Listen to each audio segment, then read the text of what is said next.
Hello everyone, it's Mari here for Honeybee Stamps. I'm going to be creating this card for you today using a really fun bunch of products from Honeybee Stamps. I'm going to be using the awesome Dad's Garage stamp set. Here you can see all of the really fun images that are part of that set. And of course there's a coordinating die set if you would like to die cut these out, and just love that you can use that coordinating die to get a nice crisp cut for each of these images. I'm going to use the Take a Ride sentiment set as well. It coordinates beautifully with that Dad's Garage set. It also is just a really great sentiment set. Really love that. And of course there's a coordinating die set as well for that sentiment set. In addition to those items, I wanted to also use the diamond plate stencil. This is a very cool stencil that helps you to create that look of a garage floor, or you could use this for lots of different applications. Now I have a piece of white cardstock that's trimmed down to 6 1/4 by 4 1/4, and I'm going to use a ruler and my grid mat here to help me draw a straight line to create a little line for the floor where the wall meets the ground or the floor here for the little scene that I'm going to be creating. So I'm just going to create a really faint pencil line here that's just going to help me line things up when I'm working on this scene that I'm going to be creating. Now I am going to be using some Ranger Opaque texture paste. What I like to do with products like this is use a little bit of press and seal or plastic wrap just to make sure that that product stays nice and fresh. I am using a Tim Holtz stencil here, but Honeybee actually does have a brick stencil.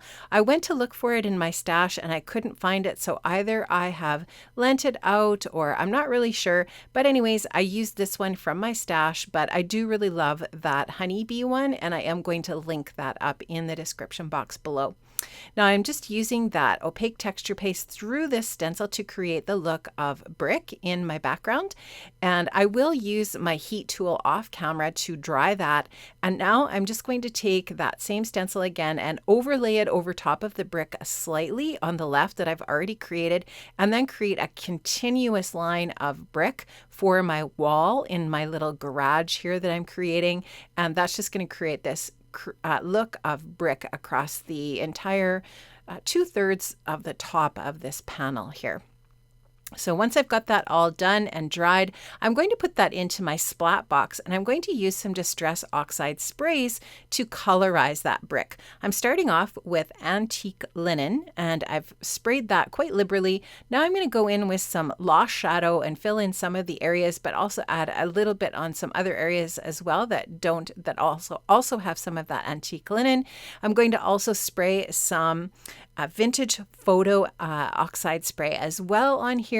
You can see me here adding water, and what that's going to do is it's just going to let that product run, and I'll just spread it. And what it does is it really tends to pool in those cracks of that brick, and it's really going to define the brick shape. I love how that looks. It also adds some distressing, kind of makes it look like an older wall. Really love that look. And once that's all dry, you can see it does dry back a little bit lighter. I will add a little bit of ink blending to that later. Now I'm using one of my art crayons from Tim Holtz, the Distress crayons, I should say. This one is Pumice stone. I just scribbled it onto some plastic, actually onto that stencil, and just blended it on with a Tim Holtz blending brush there. I just added a little bit of water to distress that a little bit more, and now I'm adding some more of that Distress crayon in the Pumice stone. And this is just going to, again, create a little bit more of that distressed look with my background. I just really wanted this wall to look sort of old and a little bit grungy. So I'm just going to finish applying that with that brush, and now you can see that panel's nice and dry. I really like how that looks. I'm going to take some Distress Oxide ink here. This one is Pumice stone, I believe, and I think I also use Hickory smoke, and a little bit later also some vintage photo. And what I'm doing here is I'm adding a little bit of a ground below the brick wall. And so here you could just see I'm adding a little bit of that hickory smoke as well. So we've got the pumice stone and the hickory smoke to create this floor. Now I'm going in with some Crafter's Workshop texture paste. This one is, or stencil butter, I should say. This one is the color Platinum.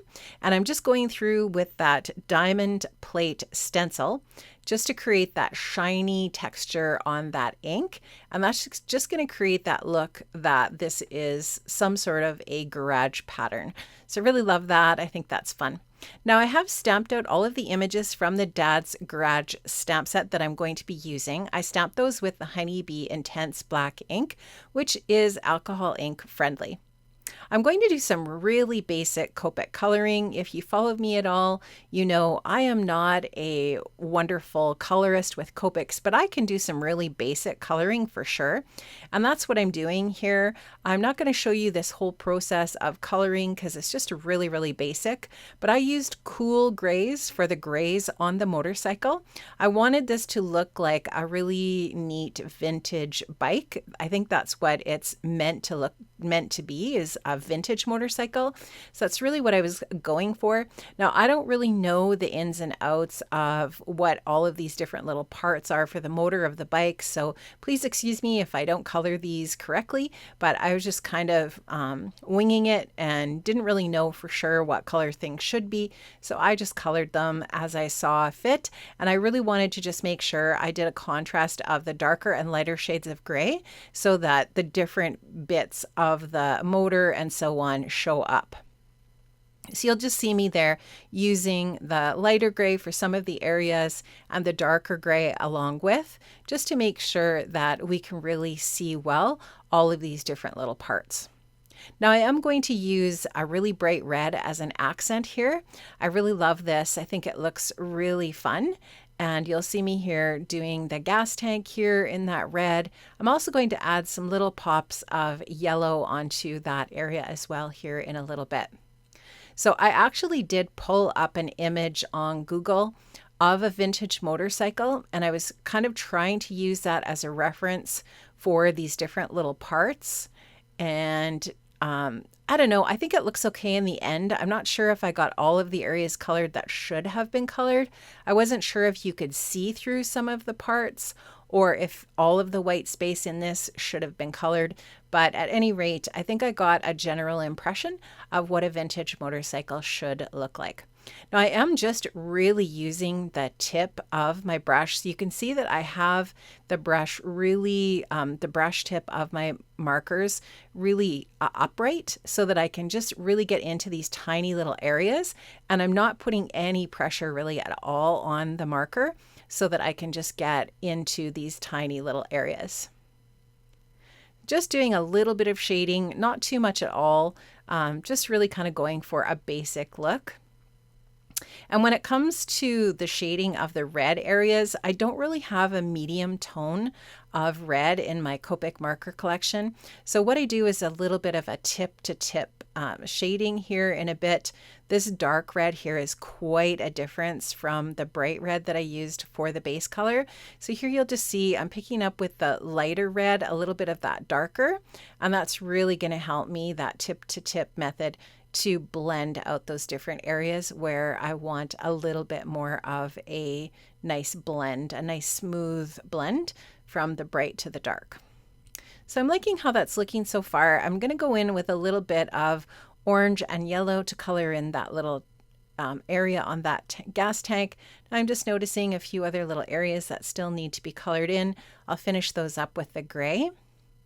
And when I'm all finished coloring the motorcycle, off camera I colored the rest of the different images and used the coordinating die set to die cut these out. Aren't these fun?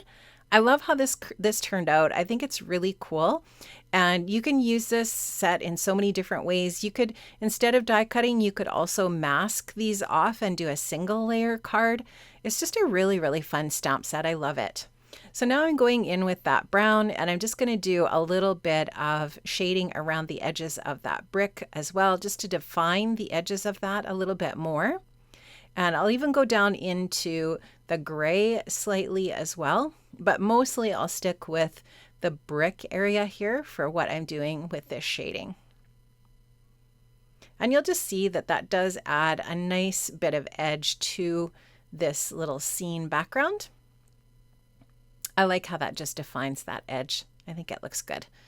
So now that I've got that all finished, I have cut a mat slightly larger than my 6 1/4 by 4 1/4 card front.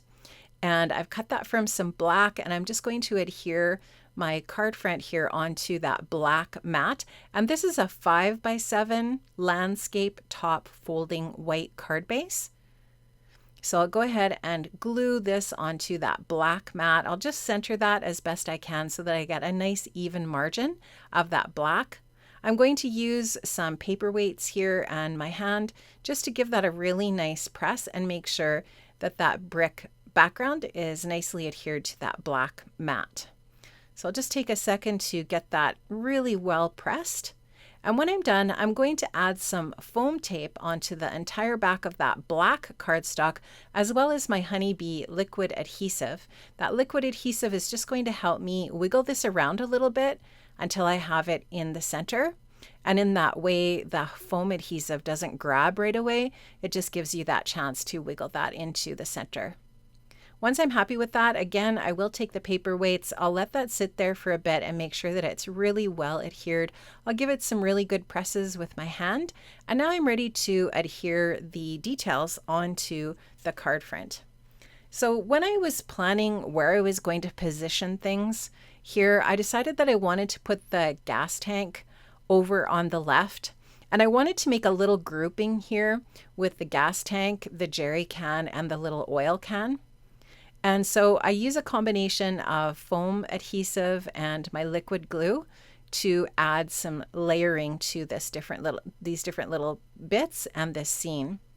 So what I was really going for here is some dimension. And if you're going to mail this and you really wanted to be mindful of that dimension, you may decide to do this more as a single layer card and not add this foam adhesive. And you could totally do that. Like I said, you could also achieve a single layer card look by doing some masking. You wouldn't have to create the texture with that brick on the back either. You could do just some ink blending through the stencil to create the brick look as well for a single layer card. So now I wanted to make sure that the motorcycle was touching these elements over to the left, just to add that continuation of these elements to make the elements just kind of seem like they're all connected. And so I'm adding a double layer of foam adhesive there because I want the motorcycle to be a higher level of foam than the pieces I've already added. I'm going to add this flat. In retrospect, I kind of wished I'd moved the motorcycle down a little bit towards the bottom of the card, but it's fine the way that it is. Now I'm going to add my sentiment, and of course this is from the Take a Ride sentiment set. I love this sentiment. It says, "Lucky for you, vintage is in." Really great sentiment for a birthday card. I love this so much, and I definitely am going to be using this for my husband's next birthday. Now I wanted to use this open sign with a little bit of foam adhesive here over to the right side. And you'll notice that I keep the margin about the same as the jerry can is over to the left.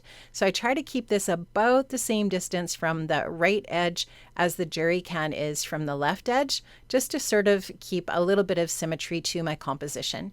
Like I said before, you can see that the motorcycle probably should have been moved down just a little bit, but I think it looks okay.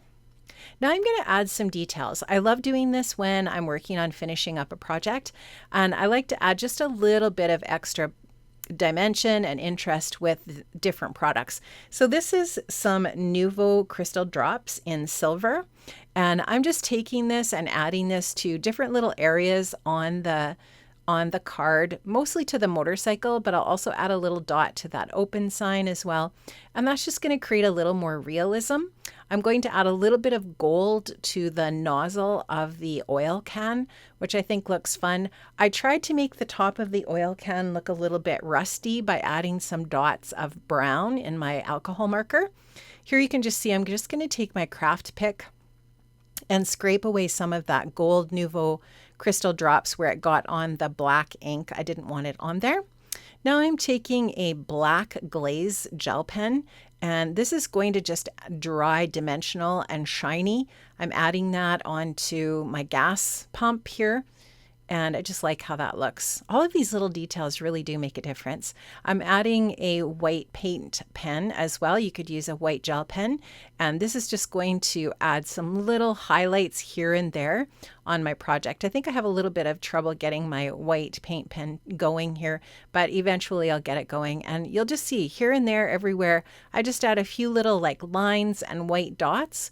And this is just going to add that detail and highlighting to those different little areas on the project. Wow, I absolutely love this stamp set, Dad's Garage. I think it is so cool. It's one of my favorites from the new collection, and this was the first time I'd used it, and I had a blast creating this card. I wanted to add a little bit of dimension to the top of that gas pump with my Nouveau glaze, and I really like how that dried back when it's finished. Thanks so much for watching, friends. I have linked up in the description box to the products that I've used for my card today. Have an amazing day, friends, and I will see you again soon. Take care. Bye-bye.